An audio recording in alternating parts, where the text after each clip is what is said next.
Praise lord. Greet you all in Jesus name. Wish you all a very very happy good morning.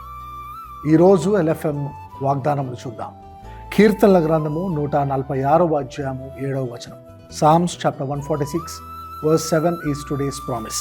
బాధపరచబడు వారికి ఆయన న్యాయము తీర్చును, ఆకలిగొనిన వారికి ఆహారము దయచేయను. హల్లెలూయా. Thank you lord.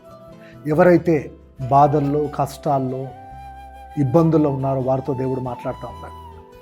ఏ బాధ ఉన్నా కూడా ఆయన బాధ నుంచి విడిపించగల సమర్థుడు అని ఈరోజు దేవుడు వాగ్దానం చేస్తూ ఉన్నాడు. ఆకలి కలిగి జీవిస్తున్నావా? అది ఏ ఆకలైనా పర్లేదు, నీ ఆకలిని తృప్తిపరచాలని దేవుడు ఆశపడతా ఉన్నాడు. సో ఎటువంటి బాధ అయినా దేవుని సన్నిధికి వచ్చి నోరు తెరిచి నీవు ప్రార్థిస్తే ఈరోజు దేవుడు ఆ బాధ నుంచి విడిపించి నీ ఆకలిని తృప్తిపరచబోతూ ఉన్నాడు. విశ్వాసముతో ఈ వాగ్దానం మీరు పొందుకోవాలని విజ్ఞప్తి చేస్తూ ప్రార్థన చేసుకుందాం. యేసు నామములో తండ్రి పరిశుద్ధాత్మడానికి వేలాది వందనాలు. బాధపడుచు వారిని విడిపిస్తానని, ఆకలిగొనిన వారికి ఆహారము దయచేస్తానని నేను వాగ్దానం బట్టి నీకు వేలాది వందనాలు. ఎవరైతే బాధల్లో ఉండి నీ వైపు చూస్తున్నారో, ఎవరైతే ప్రార్థనలు ఏకీభవిస్తున్నారో వారందరినీ నేను విడిపిస్తున్నందుకు నీకు వేలాది వందనాలు.